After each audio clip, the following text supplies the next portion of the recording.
जय जिनेंद्र बंधुओं, लीजिए आज पेज नंबर 81 से हम शुरू करते हैं संस्कार मंजूषा का वाचन। व्यक्ति का नहीं व्यक्तित्व का महत्व। एक धनाढ्य सेठ ने मरते समय अपने पुत्रों को बुलाकर आधा आधा धन देते हुए कहा, बेटा तुम दोनों हर गांव, नगर, शहर में अपनी एक एक कोठी बना लेना ताकि कभी कोई परेशानी नहीं हो। बड़े लड़के ने पिता के कहे अनुसार ही अनेक स्थानों पर अपने मकान कमरे बनवा लिए, लेकिन छोटा लड़का बुद्धिमान था। उसने सोचा इस प्रकार मकान बनवाकर पैसा खर्च करने से कोई लाभ नहीं होगा, कुछ अच्छे काम करके धन का सदुपयोग करना चाहिए। यही सोचकर आसपास के सैकड़ों गांवों, शहरों में दुखी दरिद्रों के दुख दूर करने, समाज सेवा तथा लोगों की आवश्यकताओं की पूर्ति में अपना धन खर्च करना प्रारंभ कर दिया। जैसे जैसे वह धन खर्च करता, घर में धन की बाढ़ आने लगी। कहा भी है, जो खर्चे त्यों त्यों बढ़े, बिन खर्चे घट जाए। एक दिन दोनों भाइयों में पिताजी की कही हुई बात की चर्चा चली। बड़े भाई ने अनेक स्थानों के नाम गिनाए जहाँ उसने अपने मकान बनाए थे। छोटे भाई ने कहा, मैंने हर गांव, हर घर तथा हर व्यक्ति में अपना मकान बनाने की कोशिश की है। बड़ा भाई दुविधा में पड़ गया, क्योंकि उसको मालूम था कि छोटे भाई ने किसी में अपना कोई मकान नहीं बनाया है। दोनों बस में बैठकर एक गांव में पहुँचे। वहां पहुंचते ही गांव के बहुत से लोग आकर खड़े हो गए और विनयपूर्वक कहने लगे, भाई साहब, आपका भोजन हमारे यहाँ होगा। किसी ने कहा, आप हमारे यहाँ नाश्ता करके ही जाएंगे। इस प्रकार दूध, पानी, सोना, बैठना, ताज़ा फल आदि के बारे में कई लोग प्रार्थना करने लगे। तब बड़े भाई को समझ में आया कि वास्तव में उसने सब गांवों और घरों में नहीं, वरन सबके हृदय में अपना स्थान बना लिया है। यह उसकी व्यावहारिकता का ही सुफल है।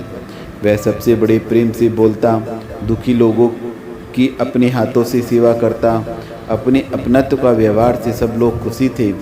आप भी इसी प्रकार व्यावहारिकता निभाएं, ताकि आपके गर्भस्थ शिशु में भी व्यावहारिकता के संस्कार बन जाएं। आपके यहाँ यदि कोई मेहमान आए तो आप उसके साथ कानाफूसी या रूखा व्यवहार नहीं करें।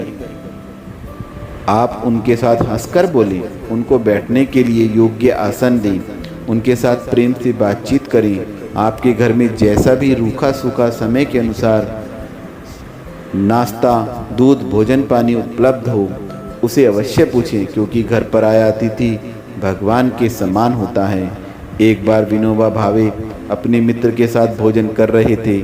उसकी माँ ने उनके मित्र को रोटी पर घी लगाकर परोसा और उनको बिना घी की रोटी रखी। यह देख विनोबा भावे ने पूछा, माँ, आप मुझे बिना घी की तथा मित्र को घी लगी रोटी क्यों परोस रही हो?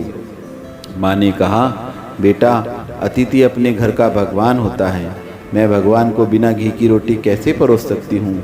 यदि कोई बाहर से आया है और निकट परिचित रिश्तेदार या मित्र है तो उसको बस स्टैंड, रेलवे स्टेशन या कुछ दूर तक छोड़ने अवश्य जावें। आप रक्षाबंधन, दीपावली आदि त्योहारों पर अपनी ननद, बुआजी आदि ससुराल पक्ष के रिश्तेदारों को भी बुलावें। उनके साथ आप जैसा व्यवहार अपनी बहन, भैया, भाभी, पापा आदि के साथ करते हैं, वैसे ही लेन देन एवं प्रेम भरा व्यवहार करें, ताकि आपका बेटा भी भविष्य में आपकी बेटी के साथ ऐसा ही अच्छा व्यवहार करे। और यदि भैया बहन के साथ अच्छा व्यवहार करेगा तो भाभी भी सहज रूप से अच्छा व्यवहार करेगी।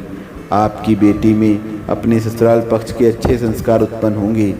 ये भाई बहन में प्रेम के संस्कार आप गर्भ में डाल दें, और भी आप विचार करके अच्छे व्यवहार के संस्कार गर्भस्थ शिशु में अवश्य डाल दें। आज का वाचन इतना ही।